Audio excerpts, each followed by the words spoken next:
আমরা শিরিক কিভাবে করি?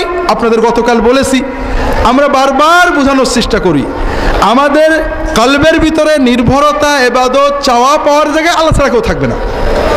আর এখানে কেউ ঢুকলেই শিরিক হয়ে যাবে। আর শিরিক হলো দিনদার মানুষদের ধ্বংসের প্রথম পথ। শিরিক থেকে মুক্ত হতে গেলে সুন্নতের ভিতরে থাকতে হবে। যতক্ষণ আপনার নীতি হবে নবী রাসূলুল্লাহ সাল্লাল্লাহু আলাইহি ওয়াসাল্লাম যা করেছেন করব, যা করেননি করব না, যা করেননি করব না, যা করেছেন করব। দুনিয়ায় যে যা করুক কারোর সাথে আমার ঝগড়া নেই, সবাই ভালো সবাই মন্দ যা হয় হোক, আমি আমার নবীজিকে নিয়ে থাকবো। রাসূলুল্লাহ সাল্লাল্লাহু আলাইহি ওয়াসাল্লাম যে কাজ করেছেন তাই করব, যে কাজ করেননি করব না, যে কথা বলেছেন বলবো, যে কথা বলেননি বলবো না, যে বলে বলুক। আপনার শিরকে যাওয়ার কোনো ভয় নেই। আর যখনই আপনি সুন্নতের বাইরে যাবেন, কোনোটা জায়েজ হবে, কোনোটা বেদাত হবে, কোনোটা শিরকে চলে যাবে, যাবেই যাবে। এটা এমন একটা দরজা, কোনোভাবে ঠেকানো যায় না। কাজেই তাওহীদের উপরে থাকতে হলেই সুন্নতের উপরে থাকতে হবে, আর সুন্নতের উপরে থাকলেই আপনি তাওহীদ পেয়ে যাবেন। সালাত কায়েম করা, সালাত দ্বীনের সবচেয়ে বড় জিনিস। আর একটা জিনিস মনে রাখবেন, আমরা বাংলাদেশের মুসলমানদের ভিতরে যারা ভণ্ড পীর, নেড়ার ফকির, এই জাতীয় যারা আছেন, তাদের সবচেয়ে বড় আক্রোশ নামাজের উপরে। তাদের যারা মুরিদ হয় প্রথমেই তাদের নামাজ বন্ধ করে। কারণ কোনো মুসলমান যখন নামাজ পড়ে তখন তার কলবটা শয়তান পুরোপুরি দখল করতে পারে না। নামাজ হলো আল্লাহর সাথে বান্দার মূল সম্পর্ক। এই জন্য তারা অনেক সময় বুঝায়, আরে নামাজের মতো নামাজ জীবনে একবার পড়লেই হয়, এমন কথা শুনছেন নাকি? আছে না? আর কেউ কি বলে খাওয়ার মতো খাওয়া জীবনে একবার খেলে হয়? হয়। এই কথা কেউ বললে তাকে পাগল বলবেন না? কিন্তু নামাজের কথা বলে আমরা কিছু বলে, প্রথম কথা যেটা বলেছি, মুহাম্মদ সাল্লাল্লাহু আলাইহি ওয়াসাল্লাম এবং সাহাবীদেরকে সামনে রাখবেন। যত কথা লোকে বলবে, সরাসরি আপনার স্কেল, মাপকাঠি, মেয়ার, মানদণ্ড হলো মুহাম্মদ রাসূলুল্লাহ সাল্লাল্লাহু আলাইহি ওয়াসাল্লাম এবং সাহাবায়ে কেরাম। আপনি চট করে প্রশ্ন করবেন, মুহাম্মদ সাল্লাল্লাহু আলাইহি ওয়াসাল্লাম কি নামাজের মতো নামাজ পড়তেন না আজে বাজে নামাজ পড়তেন? নামাজের মতো নামাজ পড়তেন। তিনি কি একবার পড়লেই হয়েছিল না আজীবন আমরণ পড়তে হয়েছিল? কাজেই কেউ যদি বলে যে মুহাম্মদ সাল্লাল্লাহু আলাইহি ওয়াসাল্লাম আমি বেশি ইমানদার, আমার জীবনে একবার পড়লেই হয়, সে মুসলমান না কাফের? ব্যাস, খুব মানদণ্ড। কেউ বলবে আরে নামাজ পড়বো কি আগে মন ঠিক হোক তারপরে নামাজ পড়বো। আমার কাছে একটা হিন্দু ছেলে আসছে, আপনাদের আখলাকে কেউ, মুসলমানদের আখলাকে কেউ মুসলমান হয় না, তারপরও ইসলামের ভিতরে এমন আলো থাকে। এই যে আল্লাহ যে ব্যবস্থাটা দিয়েছেন ওটা অনেক মানুষকে নিয়ে আসে। যে নামাজ বোধহয় লাস্ট কাজ না, নামাজ হলো ফার্স্ট কাজ। নামাজ না পড়লে মন ঠিক হবে কি করে? ওষুধ না খেলে কি সুস্থ হয়? কেউ যদি বলে আমি এখন রোগী, ওষুধ খাবো না, সুস্থ হয়ে খাবো, তাকে কি পাবনায় নেবেন না? এই তো পিছনে আছে, দেখবেন তো ভাইরা বেঈমান। কেউ বলে যে মারেফাত হয়ে গেলে আর নামাজ লাগে না, আছে নাকি এরকম?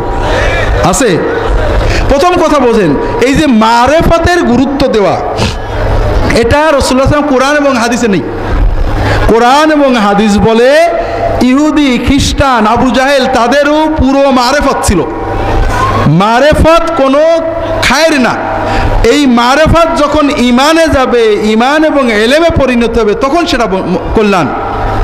ইহুদিদের মারেফত ছিল, খ্রিস্টানদের মারেফত ছিল, কাফেরদের মারেফত ছিল, কোনো লাভ হয়নি। মারেফত আছে, মেনে নিচ্ছে না, মারেফতের কোনো দাম নেই। এই জন্য ইসলামে ইমান এবং এলেমের গুরুত্ব দেওয়া হয়েছে। ইমাম আবু হানিফা রাহমাতুল্লাহ আলাইহি বলছেন, মারেফতে আমরা সবাই সমান, মারেফতের পরে ইমান না আসলে কোনো লাভ নেই। মারেফতই সব। এটা ইসলামের একটা বাতিল ফেরকা ছিল, জাহামিয়া বলা হতো। তারা বলতো, আবু হানিফা রাহমাতুল্লাহ আলাইহি লেখছেন, মারেফতই যদি সব হতো তাহলে খ্রিস্টান, ইহুদি, কাফের সবাই জান্নাতে যেত। আমরা বাংলাদেশের মুসলমান সবাই জান্নাতুল বাকি চিনি। জান্নাতুল বাকি চেনেন না? জান্নাতুল বাকি চেনেন তো? আমরা বাংলায় যদি কেউ জান্নাতুল বাকি না বলে বাকি বলে, তাহলে আমরা মনে করি বেয়াদবি হলো। আর রাসূলুল্লাহ সাল্লাল্লাহু আলাইহি ওয়াসাল্লাম, সাহাবীরা সবসময় এই বেয়াদবি করেছেন, অর্থাৎ ওনাদেরটাই ঠিক ছিল।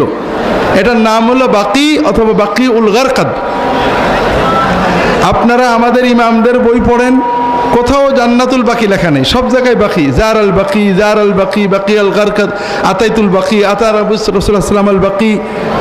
দা লি আহলিল বাকি। রাসূলুল্লাহ সাল্লাল্লাহু আলাইহি ওয়াসাল্লাম এবং সাহাবাগণকে আমাদের মডেল রাখতে হবে। আমরা যদি জান্নাতুল বাকি বলি কোনো দোষ নেই, কিন্তু বাকি বললে দোষ হয় এই চিন্তাটার ভিতরে সব দোষ আছে, যে রাসূলুল্লাহ সাল্লাল্লাহু আলাইহি ওয়াসাল্লাম সাহাবীরা যেটা ব্যবহার করতেন ওইটা বোধহয় দোষের, আর আমাদের বোধহয় আদবটা ওনাদের চেয়ে বেশিই হয়ে গেল। যেমন রাসূলুল্লাহ সাল্লাল্লাহু আলাইহি ওয়াসাল্লামের কবরকে আমরা বলি রওজা শরীফ, ঠিক না? আপনি হাদিসে পড়েন, আতাইতু কবরান নবী সাল্লাল্লাহু আলাইহি ওয়াসাল্লাম, কানা কবরুন নবী সাল্লাল্লাহু আলাইহি ওয়াসাল্লাম মুসান্নামান, জাআ কবরান নবী সাল্লাল্লাহু আলাইহি ওয়াসাল্লাম। আবু হানিফা, মোহাম্মদ, শাফি, আহমদ ইবনে হাম্বল, মালিক রাহিমাহুমুল্লাহ বই পড়েন, বাবু জিয়ারতে কবরেন নবী সাল্লাল্লাহু আলাইহি ওয়াসাল্লাম, কবর নবীজির কবর, রাসূলুল্লাহ সাল্লাল্লাহু আলাইহি ওয়াসাল্লামের কবর, কোথাও রওজা নেই। রওজাটা হলো কবর এবং মিম্বরের মধ্যবর্তী জায়গার নাম। মা বাইনা কবরি ওয়া মিম্বরি রওজা, আমার কবর এবং মিম্বারের মাঝখানের জায়গা, মসজিদের জায়গাটুকের নাম হলো রওজা মিন রিয়াদিল জান্নাহ। আমরা কবরটাকে রওজা বানাইছি আর মসজিদের জায়গাটুকে রিয়াদুল জান্নাহ বানাইছি, দুটোই অন্যায়। রাসূলুল্লাহ সাল্লাল্লাহু আলাইহি ওয়াসাল্লামের পরিভাষা নষ্ট করা, সুন্নতের চেয়ে বেশি আদব করার চেষ্টা করা, যেটা এক পর্যায়ে আমাদের মনের ভিতরে সুন্নতের প্রতি অবজ্ঞা এনে দেয়। রাসূলুল্লাহ সাল্লাল্লাহু আলাইহি ওয়াসাল্লাম বললেন যে কি ব্যাপার, তুমি কেন আসছো? ইয়া রাসূলুল্লাহ দুল্লানি আলা আমালিন ইউকাররিবুনি মিনাল জান্নাতি ওয়া ইউবাইদুনি মিনান নার। ইয়া রাসূলুল্লাহ আমাকে এমন একটা আমল বলে দেন যে আমলটা করলে আমি জান্নাতের কাছে যেতে থাকবো আর জাহান্নাম থেকে দূরে যেতে থাকবো। কথা বুঝেননি? দেখেন সাহাবীরা প্রশ্ন করতেন খুচরো খুচরো না, এক কথায় সব যেন জেনে নেওয়া যায়, সহজে যেন একটা মৌলিক জায়গায় যাওয়া যায়, এরকম প্রশ্ন।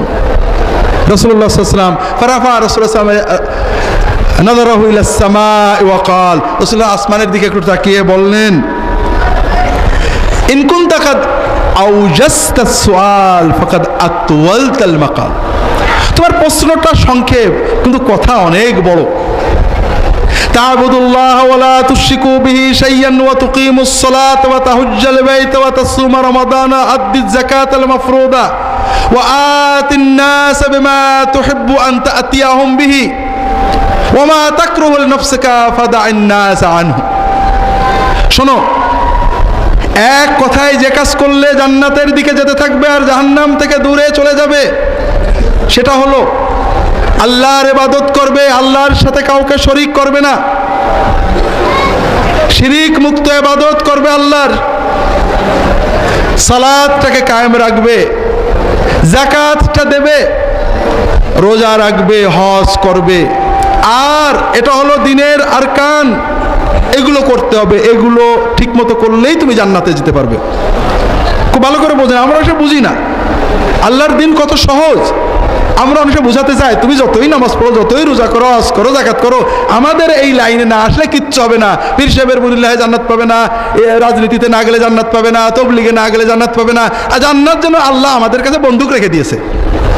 আর আল্লাহ রসুল সাল্লাল্লাহু আলাইহি ওয়াসাল্লামের কাছে এসে একজন বলছে, ইয়া রাসূলুল্লাহ আমার কিছু কাজের কথা বলুন যেন আমি জান্নাতে যাই। আর এক হাদিসে নবীজি বললেন 5 ওয়াক্ত ফরজ নামাজ পড়ে, রোজা রাখবে, হজ করবে, যাকাত দেবে, আল্লাহ তোমাকে জান্নাতে নিয়ে যাবে।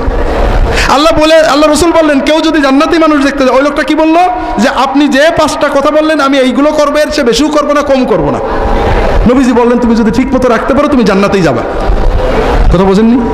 নবীজি বললেন নামাজ পড়লে, রোজা রাখলে, হজ করলে, যাকাত দিলে জান্নাতে যাবে, আর আপনি বলেন না যতই করা হবে না, আমার তরিকে আসা লাগবে। জান্নাত আল্লাহ আপনার কাছে আল্লাহ লিস্ট দিয়ে দিয়েছে নাকি? এই জন্য আমাদের মরহুম হুজুর বলতেন, বাবারা কোথাও যেন ফুরফুরা এসো না, তোমরা কোরআনের মুরিদ হওয়ার মসজিদে যাও, কোরআন পড়েন, হাদিস পড়েন, আলেমদের কাছে যান, মসজিদে যান, নামাজ পড়েন। এটাই হলো জান্নাতের মূল কথা। তুমি নামাজ আল্লাহর ইবাদত করো, শিরিক মুক্ত ইবাদত, এটা হলো সবচেয়ে মূল কথা। শিরিক মুক্ত ইবাদত করে অল্প করো, এটাই তোমার জন্য যথেষ্ট। আর শিরিক জড়িয়ে, বেদাত জড়িয়ে অনেক করো, লাভ হবে না, সবগুলো নিয়ে জঞ্জালে চলে যেতে হবে। সর্বশেষ রাসূলুল্লাহ সাল্লাল্লাহু আলাইহি ওয়াসাল্লাম একটা মূল নীতি দিলেন, সেটা হলো মানুষের সাথে আচরণ।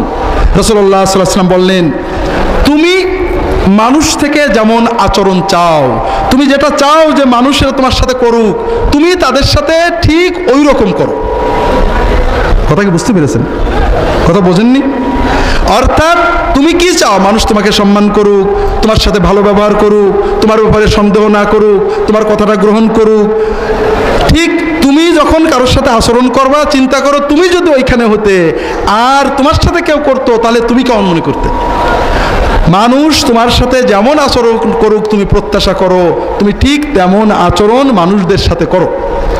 আর মানুষরা যে আচরণ করলে তোমার কষ্ট লাগে, যে কথা তোমাকে বললে তুমি কষ্ট পাও, যে আচরণ তোমার সাথে করলে তুমি কষ্ট পাও, ওই আচরণ তুমি অন্য কারোর সাথে করো না। কথা বুঝতে পারেন? আল্লাহ রসুল সাল্লাল্লাহু আলাইহি ওয়াসাল্লাম আমাদেরকে জান্নাতে যাওয়ার মূল নীতিটা বলে দিলেন। আমি এই 6টা বা 7টা বিষয় মুখতাসর ব্যাখ্যা করতে থাকবো। এর ভিতরে হয়তো আমার পরে যিনি আসবেন হয়তো চলে আসবেন, আসলে আপনাদের থেকে বিদায় নেব। আর আপনারা অনেক লক্ষ লক্ষ মানুষ এসেছেন, আমি গুনাহগার, আল্লাহ তাআলা কিছু কথা বলালেন, আপনাদের দোয়ায় আমাকে স্মরণ রাখবেন যেন আল্লাহ তাআলা আমাকে তার দ্বীনের জন্য, নবীর সুন্নাতের জন্য তৌফিক দেন, সহজ করে দেন।